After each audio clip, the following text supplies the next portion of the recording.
Welcome to our weekly discussion of all things current in California politics. I'm Walt Gray. This week we're joined by reporter Emily Hoeven, political columnist with the San Francisco Chronicle. Emily, Kounalakis, who's the lieutenant governor, has said she's running for governor when Gavin Newsom terms out. Now possibly Rob Bonta, the attorney general. What are you hearing? Yeah, well, I think that it was honestly only a matter of time before we started seeing other prominent statewide elected officials in California launch or tentatively start to explore a gubernatorial bid. We have a lot of very ambitious politicians in statewide office, and there's really nowhere to go but up. And obviously that main role is governor. And I think we've seen Attorney General Rob Bonta be very aggressive on several fronts, signaling that he has higher ambitions, including attacking on housing and climate and things like that, and taking on roles that the Attorney General historically has not really done. So I think that broadened portfolio is maybe part of his play to voters. Mm-hmm. So Dianne Feinstein is back in Washington, still getting around via wheelchair. We're hearing that Nancy Pelosi's daughter is she helping Mrs. Feinstein, or what's the assist going on here? Yeah, it's been really interesting. Nancy Pelosi's eldest daughter, who's also named Nancy, has been basically at Dianne Feinstein's side almost the entire time she's been back in the public eye in Washington.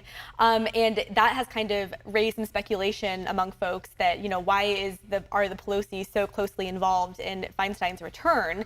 They are obviously close personal friends and have been for decades. But some also suspect that Nancy Pelosi, the elder, has some other thoughts going on. Particularly, she has already endorsed Adam Schiff to take over Feinstein's seat. And there had been concerns that if Feinstein were to resign, the governor, Gavin Newsom, would have appointed someone, most likely a black woman, who obviously would not be Adam Schiff. And that could have, hurt his chances in the Senate run in 2024. So some have speculated that Pelosi's desire for Feinstein to return is actually largely because she wants to ensure that Adam Schiff has a smooth runway in 2024. So the governor's new budget obviously has a bigger deficit than we thought, and there isn't any new money in it for transit. Now, this is something that you're going to be writing about in the Chronicle. It is, yeah. So we've seen California's budget deficit balloon to about $32 billion, which is about $10 billion more than the governor had projected in January.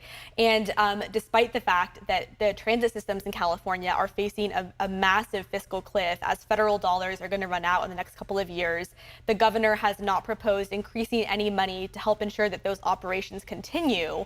And this is sort of despite the fact that he has also, not in the past, he didn't endorse Proposition 30 last year, which would have kind of created more money to go into electric vehicles and other climate programs. He's proposing slashing climate programs as well in the budget. And so there's kind of this question of, okay, we want California to transition to this clean energy future, but there's not money for transit. There's not money for, electric vehicles. So does this mean people are just going to stay in their gas-powered cars? And we also know that a lot of cities, including San Francisco, are going to be very dependent economically in terms of their recovery on having those transit systems be robust. So definitely that's something that we at the editorial board are very concerned about. All right. Look forward to reading all on that. All right. Emily Hoeven, thank you. If you'd like to contact Emily Hoeven at the Chronicle, you can do so via email, emily.hoeven@sfchronicle.com.